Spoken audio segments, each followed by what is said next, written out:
Olá, Cássia, bem-vinda. A paz, boa noite.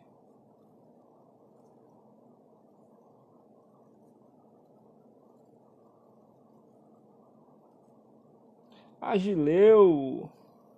E aí, meu irmão? Pastor Humberto, paz a todos que entraram. Poxa, pois é, que é isso. Amém. Tudo para a glória do Senhor.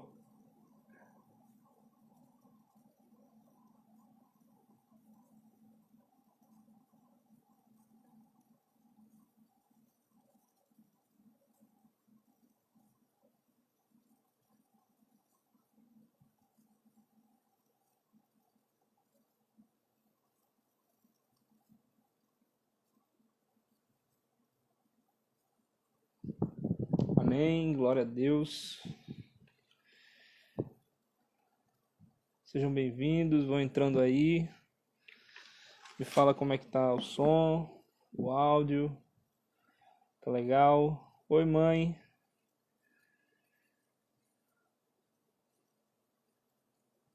Hoje quase que não sai, viu? Tava difícil. Pensa que tava difícil de entrar hoje. Mas aí deu certo. Espero que até o final da live continue dando certo.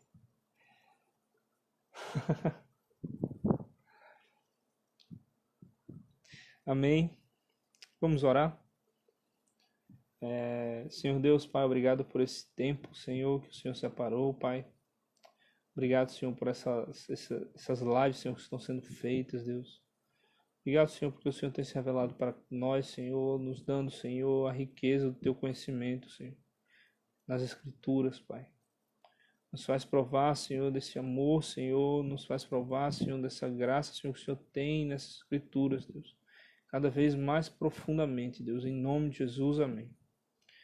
Glória a Deus. E aí, pessoal? Então, queria concluir um pouco do tema, que eu acho que tem umas coisas que eu acho que a gente poderia relembrar, né? E a entrada no tema de nações. Então, a respeito do fim dos tempos, nós já falamos sobre Israel, sobre a igreja, nós já falamos sobre o modo como Deus trata cada uma delas, a relação delas duas, e agora nós vamos falar sobre as nações. É um tema bem legal, porque nós precisamos entender quais são, porque Deus tem um papel, um propósito nas nações. Ele tem um papel nas nações, na vida, tanto para Israel como para a igreja. Nós vamos ver isso hoje. Amém? É isso aí. E eu queria começar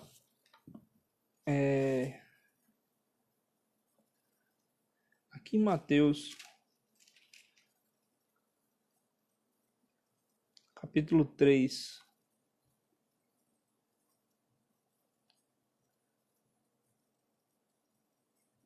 Versículo 7. É interessante isso, eu estava meditando, porque por que João Batista fala disso? Eu não estou aqui para ir de encontro ou para gerar polêmica ou em resposta a alguém, não. Eu estou aqui para expor algo que o Senhor falou no meu coração e o que o Senhor tem ministrado, que eu aprendi a respeito disso, e eu quero compartilhar nesse tempo em que estamos confinados. E Mateus 3,7 diz assim: Ao ver que muitos fariseus e saduceus vinham ao seu batismo, dizia-lhes: Geração de víboras, quem vos ensinou a fugir da ira vindoura? Ou seja, se a gente entrar um pouquinho nisso, nós vamos ver uma coisa. A primeira coisa é que ele está falando para os fariseus e saduceus, os sacerdotes que estavam ali na presença de Deus no povo de Israel, na presença entre aspas, né? E aí, uma das coisas que o Senhor mais combateu era a hipocrisia deles. E João, ele fica bravo quando ele vê e chama raça de víboras. Quem vos ensinou a fugir da ira vindoura? Ou seja, ele sabia que haveria de vir uma ira sobre a terra. Ele sabia que que existia uma ira que iria ser derramada sobre esse povo. E aí ele está dizendo assim, quem foi que ensinou a fugir da ira? Quem foi que ensinou a escapar da ira vindoura? Então, o povo de Israel está para sofrer essa ira ainda, porque essa ira ainda não veio. Na verdade, o escape para essa ira se chama arrependimento e produção de frutos, que foi o que nós vimos na live passada. E aí eles estavam lá para se batizar e João questiona a respeito disso. Quem foi que ensinou vocês a fugir da ira vindoura? Quem foi? Então, para fugir da ira vindoura tem que se tornar igreja, porque aí o tratamento com a igreja é diferente. O tratamento com a igreja é especial. Nós acolhemos o Espírito Santo. Nós recebemos o Espírito Santo, nós amamos o Espírito Santo. Então, é por isso que o tratamento é especial. Por isso que o tratamento é diferente. O áudio tá bom, né? A imagem tá boa, tá tudo ok, né? Tô com um ventiladorzinho aqui em cima de mim, senão eu vou ficar todo suado, que foi a última vez eu fiquei todo suado. Então, a palavra diz que aquele que crê e for batizado será salvo.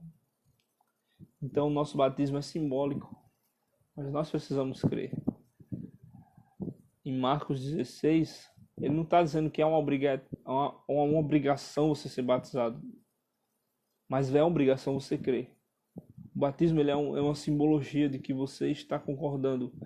Eu morri com Cristo e eu ressuscitei. E isso vai me fazer escapar da ira vindoura. Isso vai me fazer provar da graça de Deus. Amém? Então, queria concluir essa parte da igreja, porque eu acredito muito que a igreja não passará pela tribulação. Algumas pessoas me perguntaram, Estevão, mas a marca da besta é agora? A marca da besta, nós vamos já experimentar a marca da besta? Não, não vamos. Porque o Senhor já vai ter nos arrebatado, o Senhor já vai ter nos levado para perto dele. Nós já vamos estar na presença do Senhor. Nós já vamos estar vivendo lá na Nova Jerusalém quando isso acontecer. Então, nós não precisamos ter medo disso, não. Não é o chip, não é o código de barra, não é esses laserzinhos que botam, não. Na verdade, talvez eles estivessem só testando como eles vão fazer, eu não sei. Mas não vai acontecer isso. Amém? Com a igreja, não. Então, aguardamos o chamamento do Senhor. Aguardamos o Senhor nos chamar para estarmos com Ele. Amém? E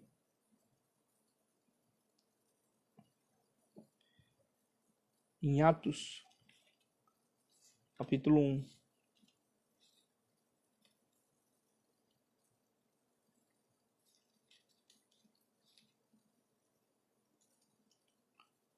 Atos, capítulo 1. Porque o nosso arrebatamento não vai ser secreto.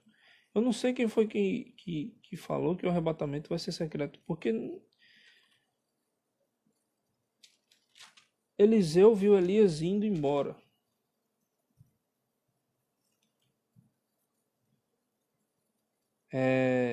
Os discípulos viram Jesus sendo arrebatado. Enoque também, porque testemunharam que o Senhor o tomou.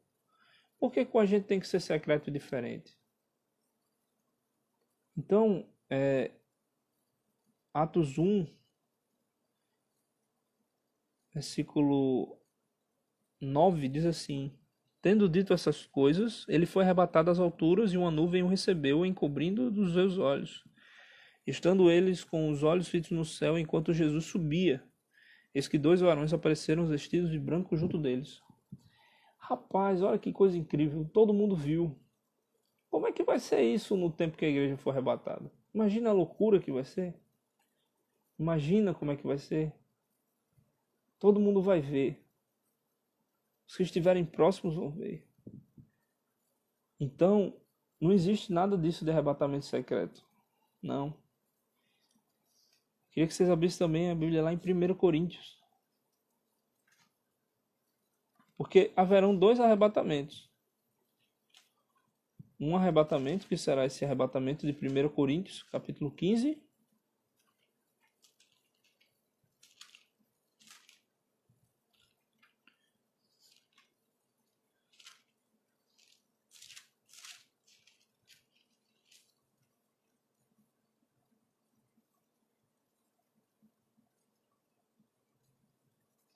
Porque na ressurreição dos mortos seremos transformados. E essa transformação será antecessória ao arrebatamento. Então, em 1 Coríntios 15, fala a respeito de um tempo. No versículo 51 diz assim: Eis que vos digo um mistério, nem todos dormiremos, mas todos seremos transformados. Em um momento, em um abrir e fechar de olhos, ao som da última trombeta, porque a trombeta soará, e os mortos ressuscitarão incorruptíveis, e nós seremos transformados. Ou seja, não é um arrebatamento que vai ser num piscar de olhos. Não. É a transformação do nosso corpo. É a transformação, a transfiguração do nosso corpo. Então, é diferente a transformação do corpo para o arrebatamento. O arrebatamento não vai ocorrer numa piscada de olhos. Não vai ser assim, as roupas dobradinhas, como a gente já viu em alguns lugares. Não. A verdade é que Deus ele vai nos levar, mas antes ele vai requerer. Por quê? Porque quando Jesus, tudo se repete na Bíblia. Tudo ele segue uma linha. Se a gente for olhar Jesus, o que aconteceu com Jesus? Jesus, ele morreu e no ato da sua morte, algumas pessoas ressuscitaram. E depois Jesus ressuscitou e passou 40 dias aqui na terra. Então, depois desses 40 dias, ele foi arrebatado. Então, entenda uma coisa. Primeira coisa, antes de um arrebatamento, tem que haver a ressurreição dos mortos. Então, antes da igreja ser arrebatada, os mortos irão ressuscitar. E lá no final da grande tribulação, quando as 2 testemunhas ressuscitarem, a outra parte será arrebatada. Israel será arrebatado. Então nós precisamos entender que existirão arrebatamentos e existirão ressurreição de mortos. E cada um está ligado a outro. Cada um está ligado a outro. Então, aqui ele está falando da última trombeta. Do mesmo modo que ele fala aqui do primeiro Adão e do último Adão. O último inimigo, o último Adão. E aqui ele está falando de ressurreição. E ele está falando das trombetas. E ele está falando que a última trombeta... Por que ele não diz que por que ele não fala que é a segunda ou a primeira? Ele fala a última. Por quê? Se você for ler comigo ali em Números, capítulo 10...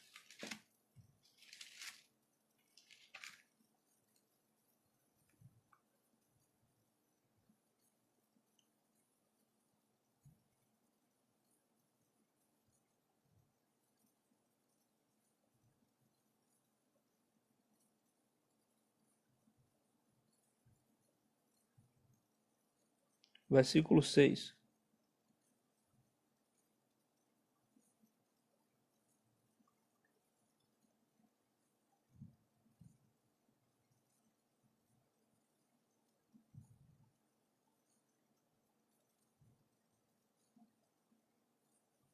Diz assim: na verdade, a partir do versículo 12 diz assim: faze para ti 2 trombetas de prata lavadas a martelo farás, para a convocação da assembleia e para dar ordem de partida para os acampamentos. Números 10, 2 e 3 está falando que Deus mandou o povo fazer trombetas para quê? Para designar e direcionar a saída do povo e coordenar a saída do povo. Então, eles chegam, tocam, e aí o povo sabe. Ah, tá na hora de ir. E é justamente isso quando o apóstolo Paulo está falando em 1 Coríntios 15. Não é aquela sétima trombeta que vai tocar em Apocalipse, até porque quando ele escreve isso aqui, o livro de Apocalipse ainda não foi nem escrito. Então ele não está se referindo àquele livro de Apocalipse, às trombetas do livro de Apocalipse. Ele está se referindo a essas trombetas de prata. Ele está falando da última trombeta de prata.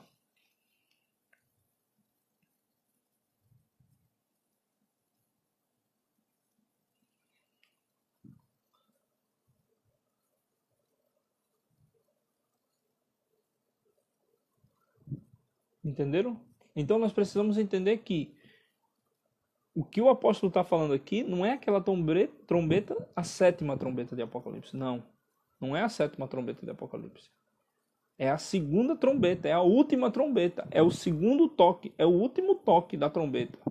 Porque a trombeta vai tocar a primeira vez e ela vai tocar a segunda vez. 2 vezes ela vai tocar.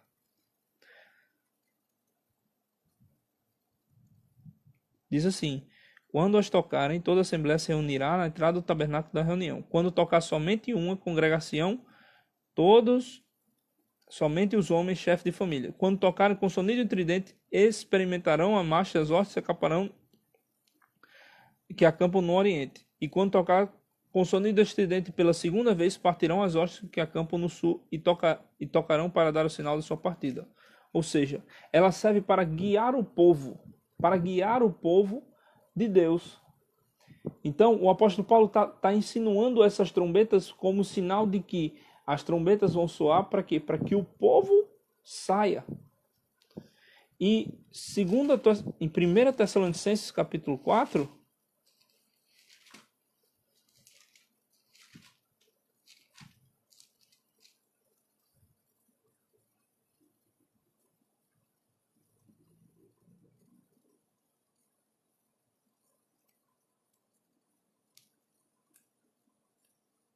versículo 16, fala assim, ó.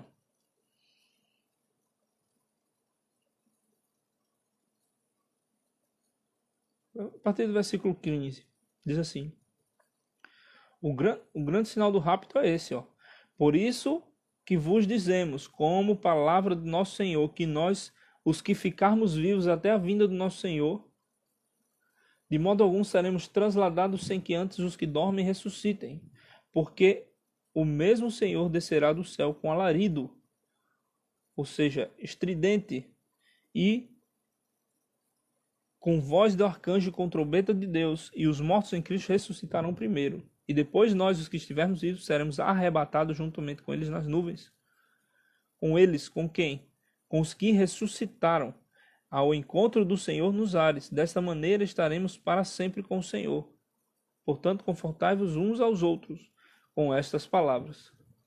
Então, o apóstolo Paulo ele falava muito sobre essa parte com a igreja de Tessalonicenses.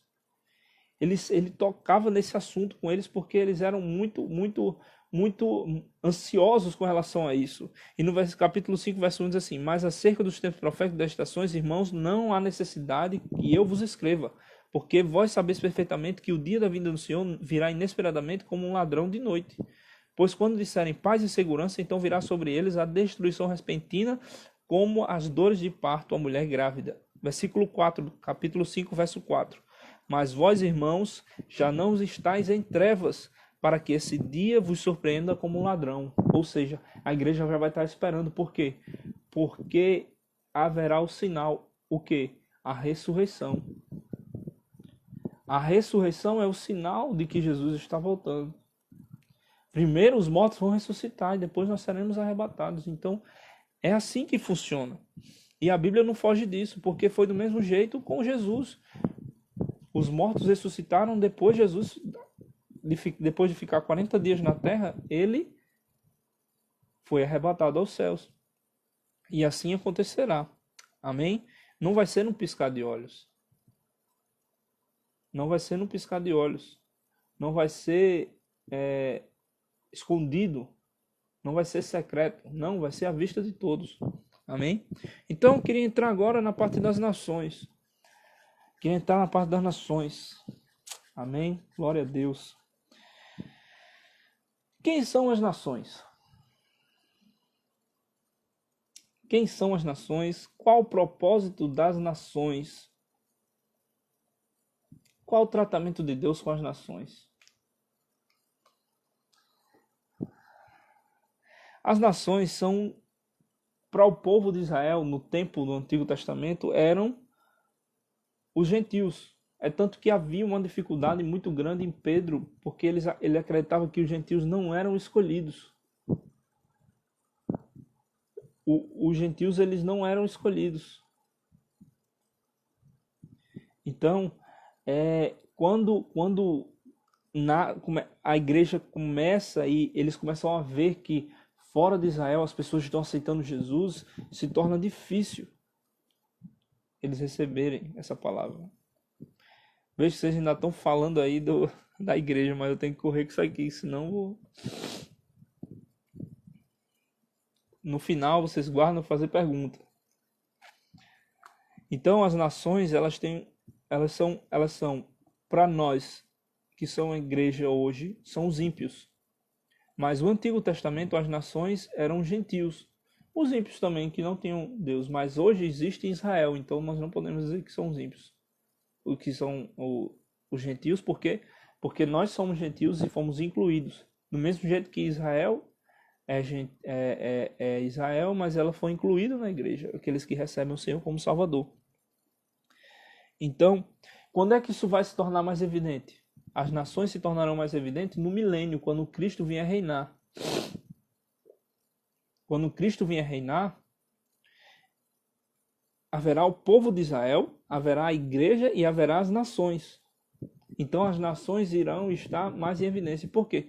As nações surgirão porque elas sobraram depois do Armagedon. Depois que quando Jesus voltar, quando Jesus vier, haverá uma guerra chamada Guerra do Armagedon. E aí os que sobrarem estarão vivendo. Haverá vida normal na terra quando Jesus voltar. E a palavra chama essas pessoas que estão lá, que não são igreja nem Israel, de nações. Porque a igreja vai estar desenvolvendo seu papel como sacerdócio universal. Israel estará vivendo seu papel como um sacerdócio local e regional. E as nações estarão debaixo do governo de Cristo. Então, no milênio se tornará mais evidente as nações. As nações precisarão prestar culto ao Senhor, as nações precisarão prestar adoração ao Senhor, e as que não prestarem culto nem adoração, Deus não honrará nem abençoará elas. Então, qual o propósito das nações? Queria que vocês abrissem a Bíblia de vocês lá no livro de Juízes, porque eu queria até trazer uma palavra em cima disso, rapidinha. Juízes 2.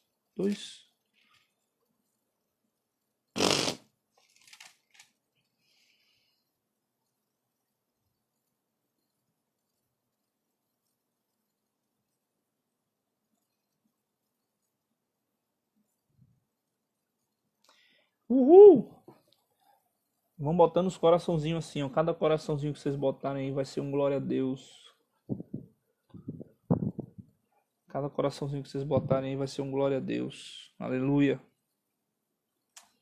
Amém. Juízes, capítulo 2, versículo 20.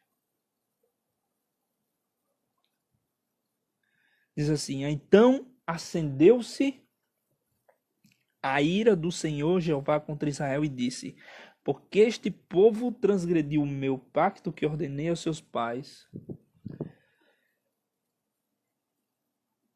e não atendeu a minha voz, de agora em diante não expulsarei diante dele as nações que Josué deixou ficar ao morrer, mas por meio deles hei de provar Israel e saber se guardarão ou não o caminho do Senhor, que deveriam guardar como guardaram os seus pais. Então existe um propósito para essas nações. Existe um propósito para as nações, para Israel. O quê?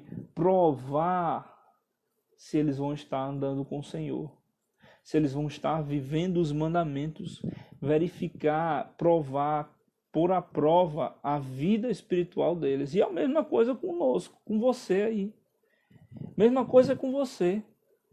Os ímpios, eles existem na sua vida para provar, para que o Senhor prove se você é um homem santo ou uma mulher santa. Os ímpios existem para que o Senhor prove na sua vida se você é uma pessoa humilde, se você tem trabalhado o seu caráter. O ímpio na sua vida serve para isso. Do mesmo jeito que o Senhor deixou as nações lá para provar se Israel andaria nos caminhos do Senhor, ele deixa o ímpio na sua vida. Esse é o propósito da nação. Versículo 1, Juízes 3:1. Estes são, pois, os povos que o Senhor permitiu ficar no meio deles para provar a Israel por causa daqueles que não conheciam a respeito das guerras de Canaã, tão somente para que as gerações de Israel tivessem a experiência da guerra e aprendessem a guerrear, pelo menos aqueles que não tinham conhecido antes. Ou seja, os ímpios existem para quê? Para nos fortalecer, para nos erguer, para nos edificar. Do mesmo jeito que as nações estavam em volta de Israel, para quê? Para que esse povo aprendesse a guerrear, a batalhar, a viver no lugar de oração. Os ímpios existem na nossa vida, para quê? Para que a gente coloque o joelho no chão, para que a gente ore, para que a gente interceda, para que a gente se humilhe diante de Deus.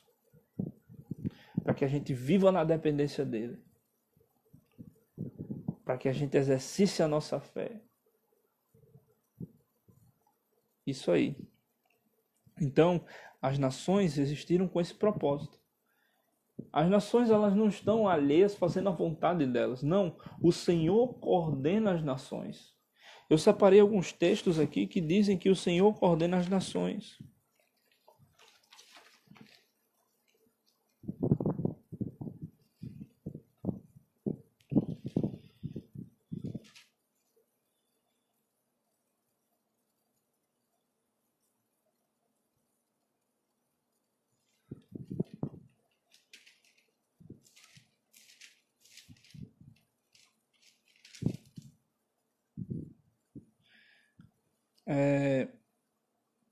Isaías 45:1 é um exemplo disso. Assim diz o Senhor ao seu ungido, a Ciro, cujo a mão direita é o sustento para submeter as nações diante dele, para afrouxar os lombos dos reis e para abrir as portas diante deles, para que estas portas não se fechem. Ou seja, Deus está no controle de toda a autoridade das nações.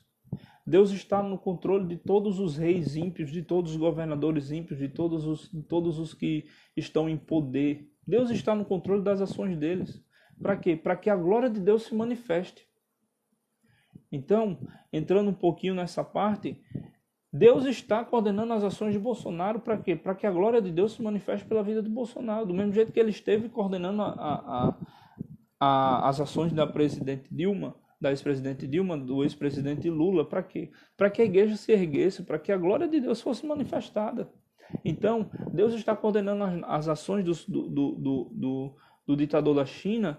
Deus está coordenando as ações do presidente dos Estados Unidos. Deus está no controle das nações. Não adianta.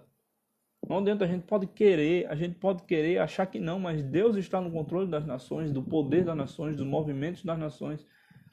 Para quê? Para que a glória dele se manifeste. E no final de tudo, ele vai ter o controle de tudo isso e ele vai fazer o que ele quer. Não adianta questionar nem ir de encontro a isso. Não adianta. Então, como Deus vai tratar com as nações?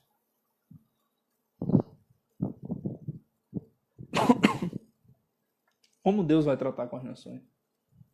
Haverá arrependimento para as nações? Haverá redenção para as nações? Eu tenho algumas dúvidas com relação às nações. Mas eu creio que nós conseguimos tirar muitas lições já desse tempo aqui. Mas como Deus tratará as nações?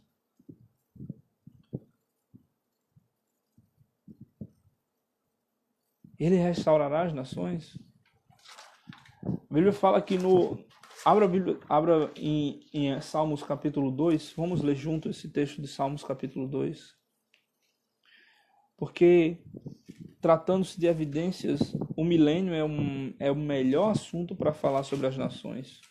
O milênio, para quem não sabe, é o tempo em que o Senhor Jesus reinará. O Senhor Jesus, ele reinará. Depois da grande tribulação, ele vai reinar por 1000 anos. E não ache que ele vai ser um presidente. Não. Ele será um rei. Ele será o rei. Ele será um rei. Ele será o rei de toda a terra. E não haverá essa questão de poder do povo nesse tempo. Não. Vai ser a vontade dele feita em todo o tempo.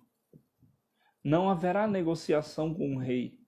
Um rei, ele faz aquilo que ele quer. E que aquilo, sendo que não é um rei qualquer, é Jesus. É Jesus. Glória a Deus, é Jesus. Amém. Versículo 6 diz assim: Eu sou aquele que consagrou em Sião o meu rei no meu monte santo. Então proclamarei o decreto. O Senhor Jeová me disse: Tu és meu filho, hoje te gerei. Pede-me e te darei as nações por herança, como tua possessão até os confins da terra. Esse texto é um texto profético do milênio. Tu sobre elas regerás, quebrantando-as com vara de ferro, como a um vaso de oleiro a despedaçarás. Por quê? Porque Deus está tratando com a igreja agora. Na tribulação vai tratar com Israel, mas no milênio ele tratará com as nações. Ele passará 1000 anos tratando com as nações.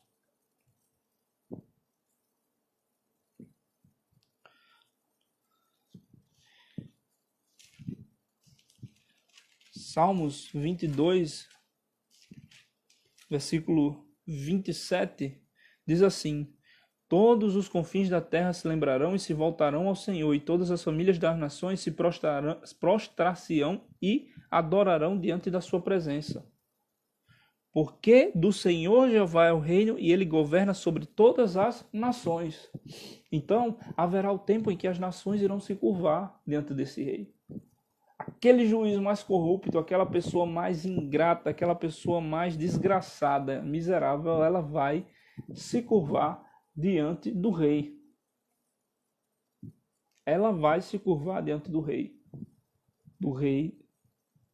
dos reis. Então, esse é o tratamento que o Senhor vai ter com as nações, com vara de ferro. Lá em Zacarias, capítulo 14,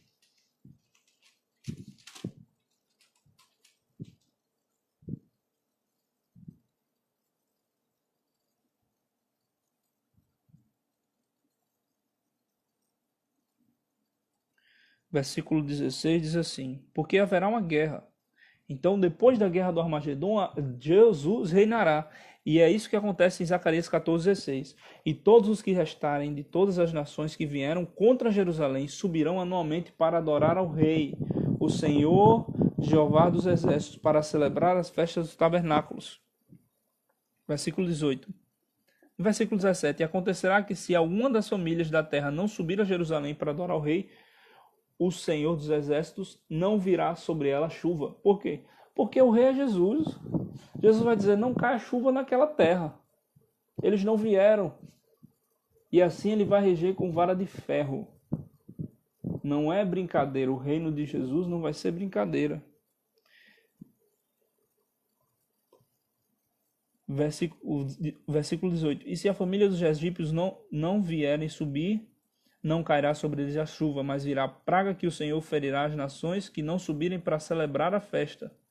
Esta será a sentença do Egito e apenas de todas as nações que não subirem para celebrar a festa.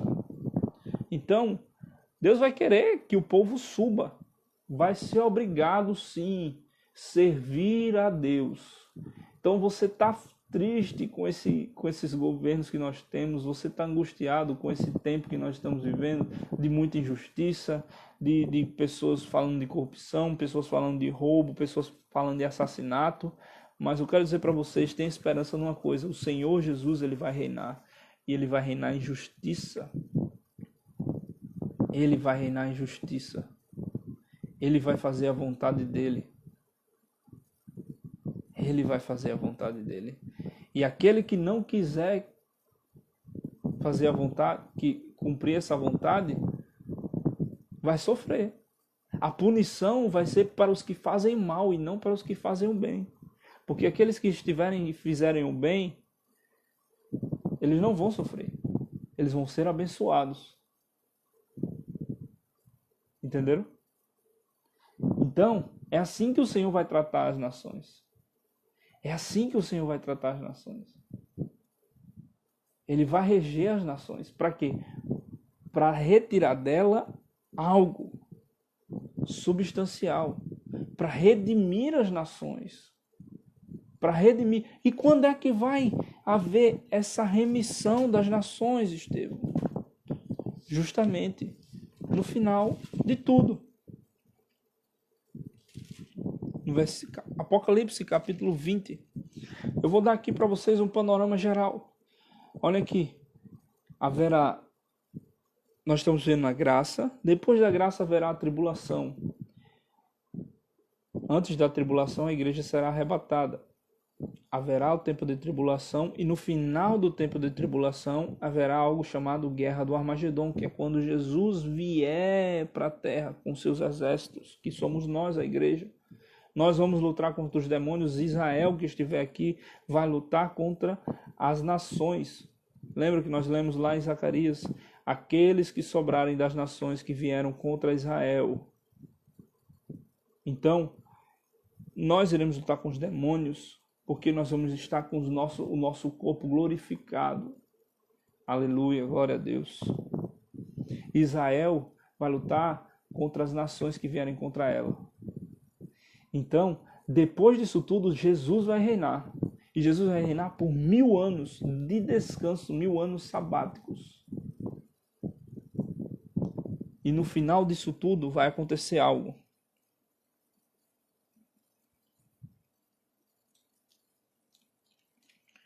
Apocalipse capítulo 20, versículo 7.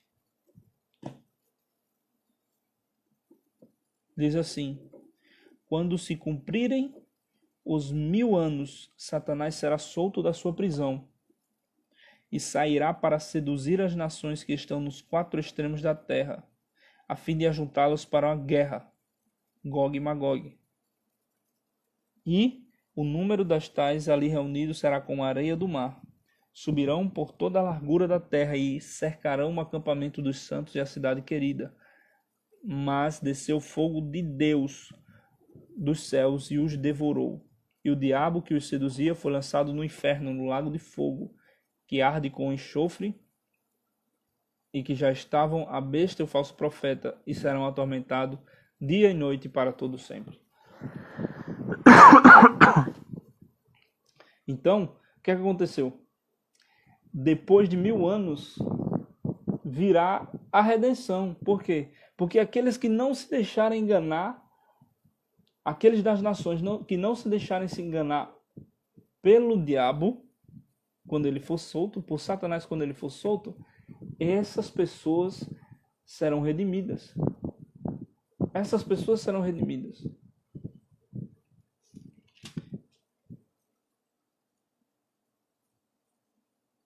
Versículo 2 de Apocalipse 22 diz assim: no meio da sua praça e de um lado a outro do rio estava a árvore da vida, que produz 12 frutos, cada uma no seu tempo, e as folhas das suas aves eram para a saúde das nações.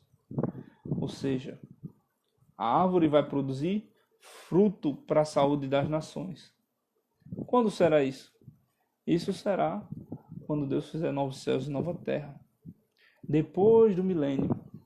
Então, gente, Deus ele trata com as nações dessa maneira. Ele está tratando hoje com a igreja. Ele vai tratar lá na frente com Israel. E depois vai tratar com as nações. Amém? Amém? Glória a Deus. Então, eu tenho alguns versículos depois aqui. Quem quiser comigo, fale no privado. Eu vou mandar para você a lista de versículos que eu montei aqui, falando sobre o modo como Deus trata as nações, trazendo salvação para as nações, ou trazendo tempos de juízo sobre as nações, ou textos que embaseiam que o Senhor está no controle de todas as nações. Então, se você quiser, manda privado para mim, eu tiro a foto aqui e mando para você todos os capítulos e versículos que vocês quiserem. Amém? Então, gente, esse é o assunto da live de hoje. Eu vou fechar aqui rapidamente e vou abrir de novo para vocês fazerem as perguntas, tá bom? Eu vou ver como é que funciona essa caixazinha aqui e a gente vai estar junto respondendo. Amém? Então, Deus abençoe vocês e voltem aí para fazer as perguntas. Eu creio que gerou na mente de vocês, no coração de vocês aí muitas perguntas a respeito das nações. Amém? Glória a Deus.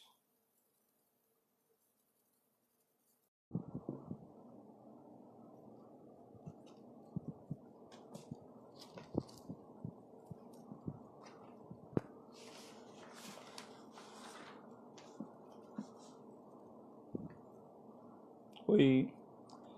Gente, eu acabei lembrando de uma coisa, ó. Eu esqueci de falar uma coisa. Só quem vai saber é quem entrar aqui na live de novo. Só quem vai saber é quem entrar, voltar pra live. Porque eu esqueci de falar uma coisa pra vocês. Só vai saber quem entrou na live aqui de novo. Abra a Bíblia de vocês aí em 1 Samuel, capítulo 9.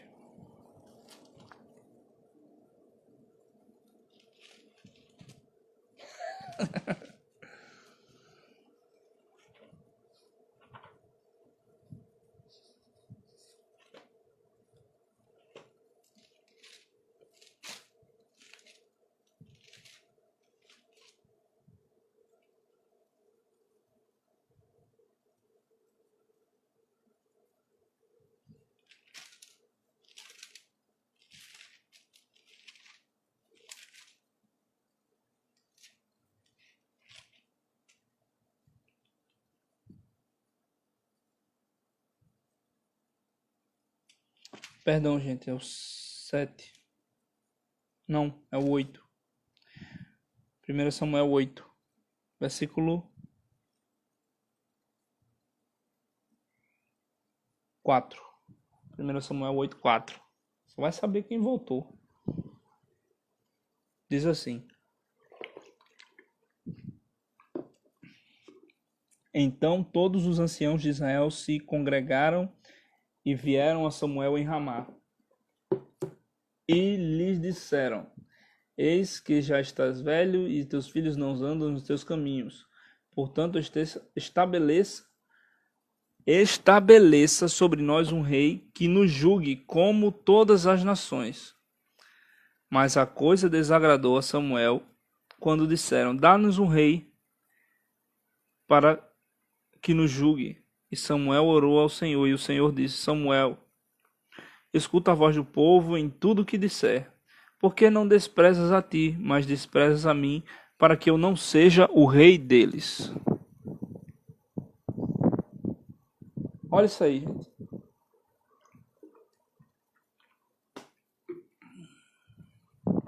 Que pecado terrível Israel está cometendo. E o pior é que Deus ele já havia profetizado isso. Deus ele profetizou: quando vocês chegarem na terra, pedirem e disserem assim: queremos um rei como as outras nações. E essa profecia está lá em Deuteronômio 17.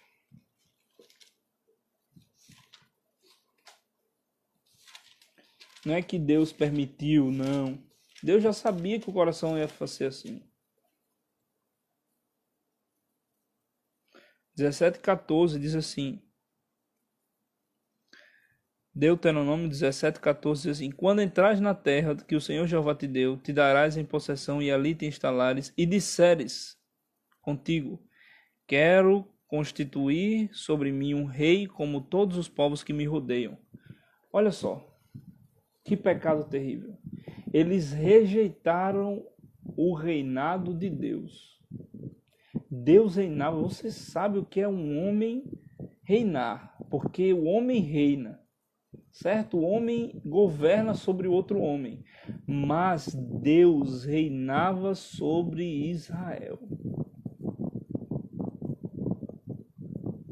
Aí você deve pensar assim, mas é porque no período dos juízes era muito difícil. Lógico, o povo de Israel não seguia aquilo que o Senhor mandava.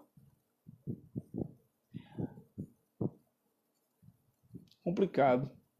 Eles rejeitaram o reinado de Deus. Eles quiseram ser semelhante aos gentios, no caso dele, às nações.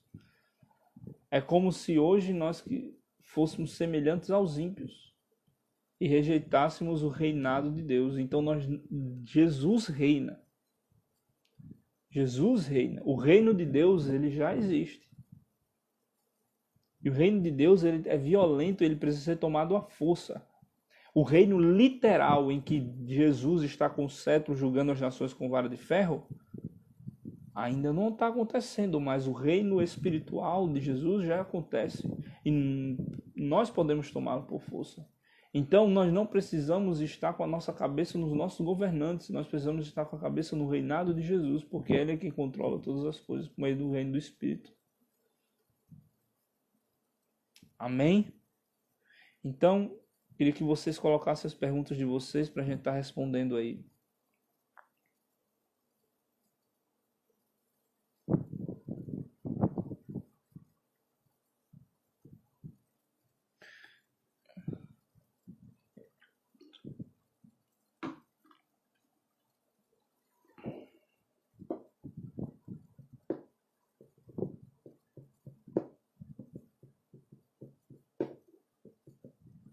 Josué, Bispo Josué.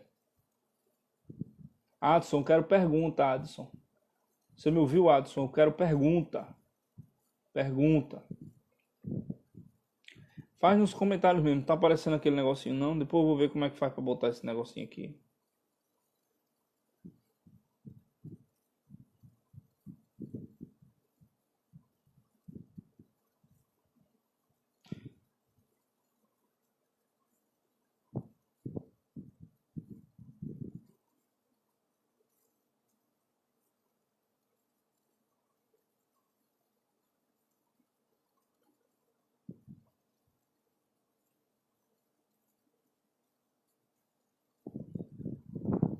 Poxa, Deborinha.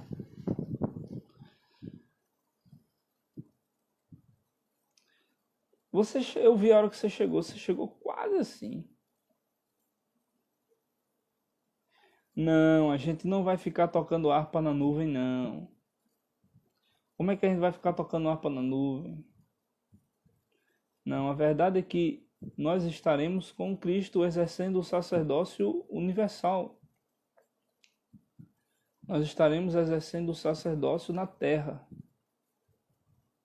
Então, existem muitos questionamentos na minha cabeça a respeito de como é que é exercer esse sacerdócio. Mas eu acredito que o Senhor nos destinará obrigações na terra. O Senhor nos destinará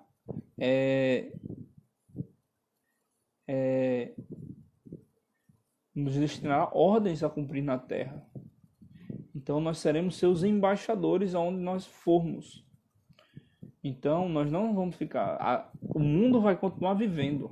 Uma coisa muito interessante sobre o milênio é que a natureza ela vai começar a ser restaurada. Na verdade, a natureza vai ser restaurada. Em Isaías, eu acho que é o capítulo 1, fala sobre isso. Porque as pessoas acham que vão para o céu e vão ficar andando na Rua de Ouro. A Rua de Ouro, no céu tem Rua de Ouro. Na Nova Jerusalém tem Rua de Ouro. Mas o céu, não é que o céu vai ser nas nuvens, não. Vai ser aqui. O céu, o ambiente vai aqui. É a terra. Nós não vamos ser arrebatados para o céu, não. Nós vamos para a Nova Jerusalém. Mas a Nova Jerusalém desce e vem sobre a terra.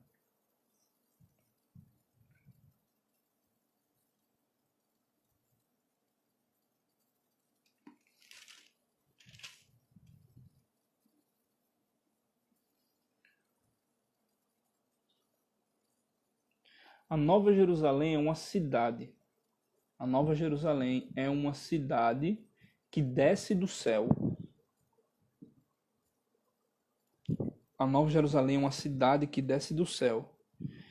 Quando o povo for arrebatado, quando a igreja for arrebatada, nós seremos arrebatados para essa cidade que desce do céu. Nós seremos arrebatados para a Nova Jerusalém que desce do céu. Então, quando vem a Nova Jerusalém, sim, tem ruas de ouro. A Nova Jerusalém tem o quê? Tem o paraíso, tem o trono. A Nova Jerusalém tem tudo isso. Então, tem portas de pérola. É uma cidade em qual nós vamos estar dentro dessa cidade.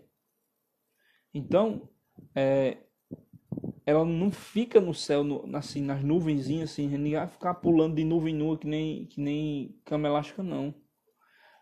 Nós vamos estar com Cristo reinando, exercendo o sacerdócio dele. Então, quando nós somos arrebatados, nós vamos para essa Nova Jerusalém, mas quando ela descer sobre a terra, ela vai ficar sobre a terra. Ela vai parar em cima da terra, em cima de Jerusalém ali. Terrena, ela vai ser o átrio. Jerusalém terrena vai ser o átrio. E o santo dos santos vai ser o quê? A Nova Jerusalém, acima.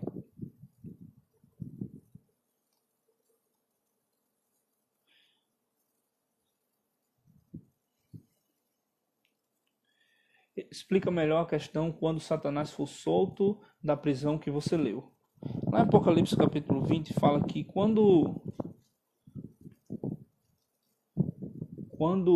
houver a guerra do Armagedon, ou seja, no final mesmo, quando encerrar a grande tribulação, e Satanás ele perder a guerra do Armagedon, versículo 20, capítulo 1 diz assim: E vi um anjo descer do céu e tinha uma chave do grande abismo e uma grande cadeia na sua mão. E ele se apoderou do dragão, a antiga serpente, que é o diabo e Satanás, e o amarrou por 1000 anos. Ou seja, ele prendeu Satanás por 1000 anos. E esse período de 1000 anos é milênio em que que Jesus irá realizar o reino dele, o reino milenar. Então não haverá engano, será um reino genuíno, de pura paz, de puro amor, no qual Jesus ele estará reinando. Eu queria ler o texto de Isaías aqui, porque a Bíblia profeticamente vai falando pequenos e pequenos pedaços que nós precisamos juntá-los. Isaías capítulo 2, se eu não me engano.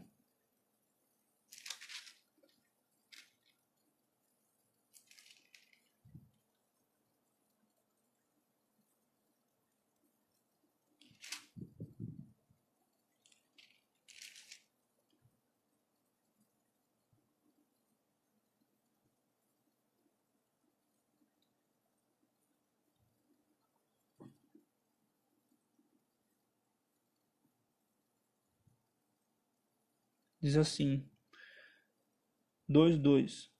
E acontecerá no fim dos dias que a montanha da casa do Senhor será como o cume das montanhas. E o Senhor Jeová será como... E será exaltado sobre as colinas e sobre as nações afluirão por ela. E virão muitos povos que dirão: Vinde e subamos ao monte do Senhor, à casa de Deus de Jacó, e ele nos ensinará os seus caminhos, e andaremos nas suas sendas, porque de Sião sairá a lei e a palavra do Senhor de Jerusalém. E ele julgará sobre as nações e decidirá por muitos povos. E eles converterão as suas espadas em arados e as suas lanças em foices. E nenhuma nação levantará sua espada contra outra nação, e nem aprenderão mais a guerra. Ou seja, isso aí é a prefiguração do quê? Do reinado de Jesus. Não haverá mais guerra no reinado de Jesus. Eles vão viver justamente para quê? Para isso.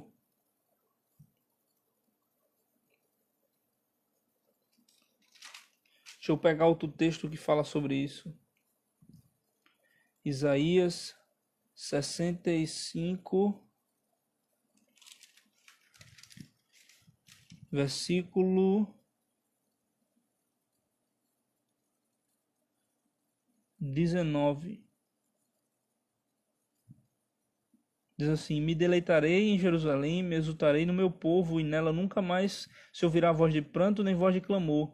Ali nenhuma criança morrerá com poucos dias, nenhum ancião morrerá sem cumprir os seus dias, porque o mais jovem morrerá aos 100 anos, e o pecador que morrer antes de 100 anos será amaldiçoado. Construirão casas e nelas habitarão, plantarão vinhas e comerão dos seus frutos. Já não edificarão para que outros habitem, não plantarão para que outros comam, porque os dias do meu povo será como os dias da árvore. E os meus eleitos desfrutarão por longos dias das obras de suas mãos, não trabalharão em vão e nem terão filhos para destruição, porque são sementes benditos do Senhor, os seus descendentes estarão com eles. E acontecerá que antes que clamem eu responderei. Quando ainda estiverem falando, eu os ouvirei. O lobo e o cordeiro se alimentarão junto, o leão comerá palha como o boi. O pó será o alimento da serpente, e não se fará mal nem dano ao meu santo monte, diz o Senhor.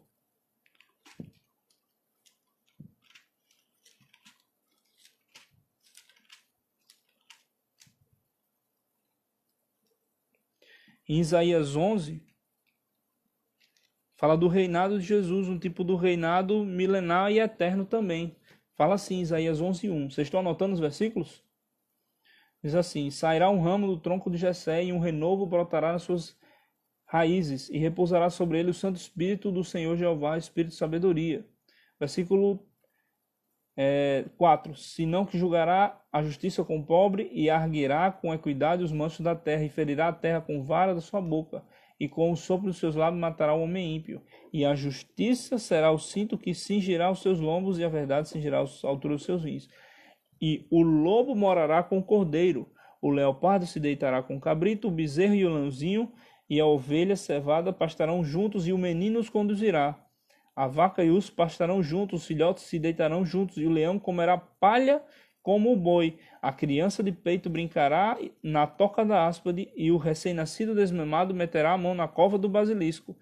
Eles não farão mal nem dano algum em todo o meu santo monte, porque a terra se cheia do conhecimento do Senhor, como as águas cobrem o mar. Ou seja, no reinado de Cristo, todas essas coisas vão acontecer. Então, quando Jesus vier reinar 1000 anos, nós vamos vir com ele? Sim, nós vamos estar com ele, sim. Isso aí vai ser uma guerra, Josué. A guerra do Armagedon. Mas então nós teremos acesso ao reino espiritual e o material?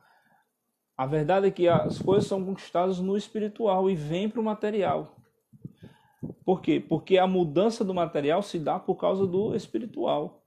Você vê que a batalha espiritual ela acontece com os joelhos dobrados, não é com a gente tentando guerrear, não. Um exemplo disso é quando Daniel está orando. O anjo fala para ele assim: eu tentei vir desde a sua primeira oração, mas eu não pude vir. Porque o príncipe da Pérsia, ele me resistia. Quem é esse príncipe? Um principado, um demônio que agia na Pérsia. Me resistiu, eu não pude, mas porque você perseverou, eu consegui vir para te entregar essa palavra.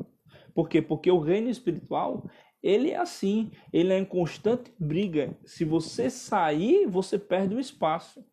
Então você tem que estar em constante conflito, constante busca. E o reino dos céus é tomado à força. Por quê? Porque é espiritual. Hoje é espiritual. Não sei se você falou, mas quando a igreja foi arrebatada, Israel foi arrebatado para o deserto, as nações vão estar assistindo na terra, aqui na terra sem entender nada? Não, elas vão estar entendendo sim. Por quê? Porque pela boca dos anjos será anunciado a palavra. Apocalipse, capítulo... Boa pergunta, Débora. 14, versículo 6, diz assim: Vi outro anjo voando pelo meio do céu, e tinha um evangelho eterno para anunciá-lo aos que habitam sobre a terra, toda nação, tribo, língua e povo, dizendo com grande voz: Os anjos vão falar com grande voz: temei a Deus e dá-lhe glória, porque é chegada a hora do seu juízo. Prostrai-vos e invocai aquele que fez o céu, terra e mar e os mananciais de água. Sem contar que as duas testemunhas estarão profetizando as coisas sobre a terra também. Então, ninguém vai estar alheio sem entender nada, não. Tudo o povo vai estar entendendo, tudo vai estar entendendo. Não vai ter ninguém na terra que não saiba o que vai estar acontecendo. Todos vão saber o que vai estar acontecendo.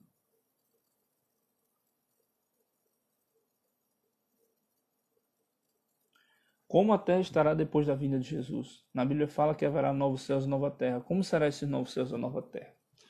Em Romanos capítulo 8, Rafa, boa pergunta. Fala que a criação ela geme com dores de parto, aguardando ansiosamente a manifestação plena dos filhos de Deus, que somos nós. Então, é quando nós formos manifestados nessa glória, quando Jesus vier, ela dará luz e ela será feito um novo céu e nova terra. Aquilo que a criação iria ser, ela entrará no descanso, ou seja, acabará a dor de parto dela, ela dará luz. E aí é isso que significa. O leão, ele não foi feito para comer o bezerro, ele foi feito para estar junto com o bezerro. E eles vão comer junto. Entendeu? Não vai ser corrompido. A terra sim será totalmente destruída e depois será feita de novo. Tem um texto, mas eu não recordo muito bem onde é.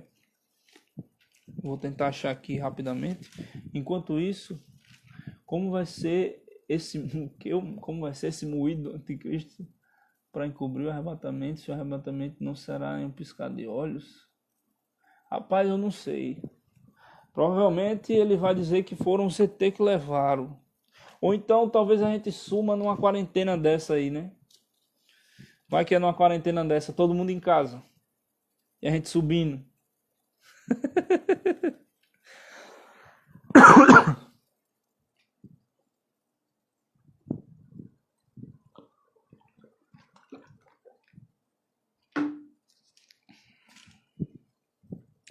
Amém?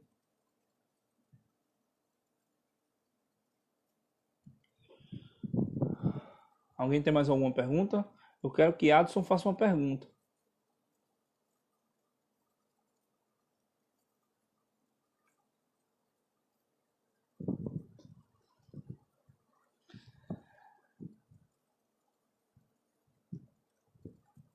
Cadê a pergunta, Adson? Ô, glória! Xalalalalalalalai.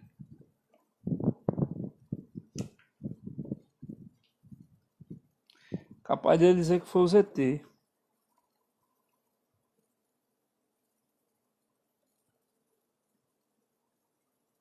Então, gente, dizer aqui algumas características das nações. Primeiro, que as nações adoram outros deuses. As nações, os ímpios, adoram outros deuses. As nações estão em trevas.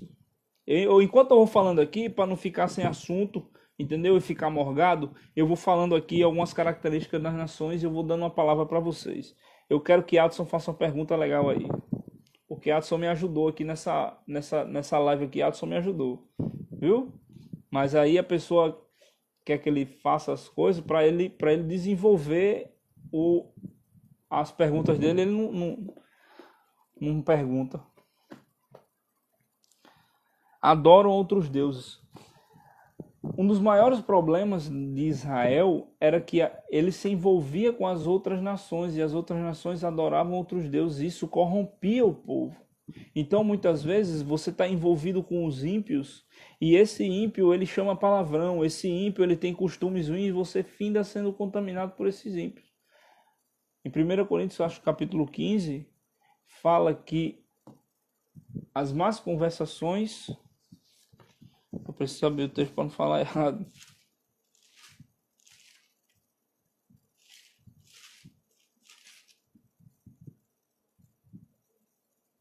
As más conversações corrompem os bons costumes. Então, cuidado com quem você está falando. Cuidado com o ímpio que está perto de você. Porque você tem que ser o bom perfume, você tem que ser a carta viva, você tem que ser embaixador. Para quê? Para derramar sobre ele a palavra de Deus, para fazer com que ele se torne um com Cristo, não você um com ele, com o diabo. Então, eles estão em trevas, por quê? Porque eles estão embriagados nas trevas. Então, vocês têm que entender que Deus é luz e nele não há treva alguma. Então, os ímpios eles estão embriagados nas trevas. Na noite eles se embriagam. Nós somos filhos do dia e da luz. Então, em Deus não há treva alguma. As nações elas são herança de Cristo. Por quê? Porque Jesus morreu e ele disse assim, ó, Salmo 110.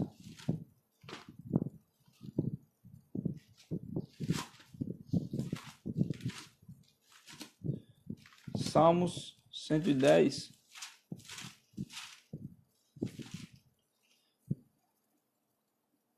Disse o Senhor a meu Senhor, senta-te à minha destra até que eu ponha os inimigos prostrados aos teus pés. E o Senhor enviará de Sião o seu cetro de poder e governe no meio dos teus inimigos. O teu povo se oferecerá voluntariamente no dia do poder, com ofertas adornadas de santidade, como quem, antes de nascer, desde o ventre do seio da alva, é o teu orvalho desde a juventude. O Senhor jurou e não te arrependerá. Você é Jeová, você é sacerdote para sempre, segundo a ordem de Melquisedeque. O Senhor Jeová, tua mão direita, esmagará os reis na sua ira. Ele julgará entre as nações e as encherá dos cadáveres, ele esmagará as cabeças de em muitas terras. Beberá o arroio do caminho e a água lhe dará novas forças para seguir cabeça erguida. Ou seja, porque ele cumpriu a vontade, as nações foi posto como herança dele.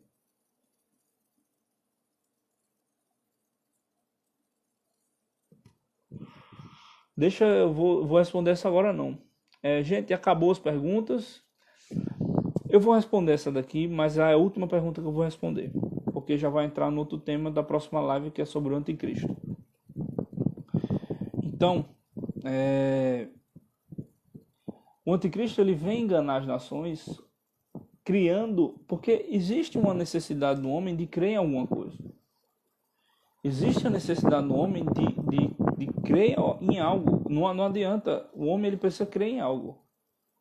Então, alguns creem que nada creem, mas eles creem em algo, que são os ateus. Creem que não há nada para crer, mas eles creem nisso. Então, o anticristo ele se baseará nisso. Ele unirá todas as crenças e atrará para ele. Ele vai chegar para os judeus e dizer, eu sou o Messias, do mesmo jeito que ele vai chegar para os hindus e dizer, eu sou aqueles que vocês aguardavam. Não sei, eu não conheço as outras religiões muito profundamente, mas ele vai chegar para os universalistas e dizer que ele é aquela pessoa, aquele profeta, aquela pessoa que coordena o universo. E aí ele vai ter o poder para agir dessa maneira. Mas em principal ele vai pegar os judeus. Então, ele terá que ser um judeu para que os judeus o sigam. Para que seja firmado o pacto, ele tem que ser um judeu. Então, ele enganará as nações assim, por meio da religião. E nessa religião ele vai se ascender, porque ele vai se pôr como senhor de culto. Vão querer cultuar ele, ele vai se pôr nessa posição de culto, e ele vai se opor a Deus e se colocar como se fosse Deus, no lugar de Deus. Então, essa é a relação do anticristo com as nações. Ele vai se ascender por causa dessa religião. Essa religião é chamada de falsa igreja. É uma falsa igreja.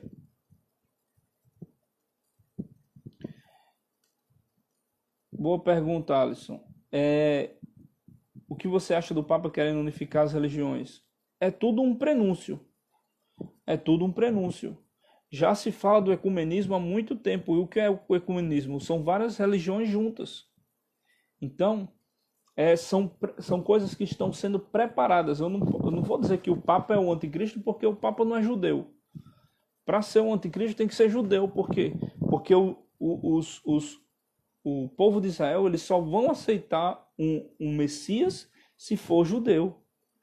Ele precisa ser judeu para ser Messias. Por que, Estevão, precisa ser um judeu para ser Messias? Porque a Bíblia fala que esse príncipe ele fará um pacto e ele oferecerá sacrifícios. Então, ele será o quê? Uma referência para o povo. Ele firmará um pacto com o povo de Israel. Então, ele reconstruirá o templo, ele fará sacrifícios. Então, para isso acontecer, ele precisa ser judeu.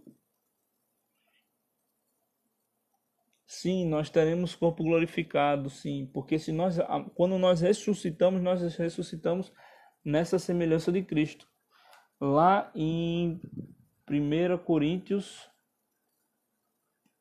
5, Atos.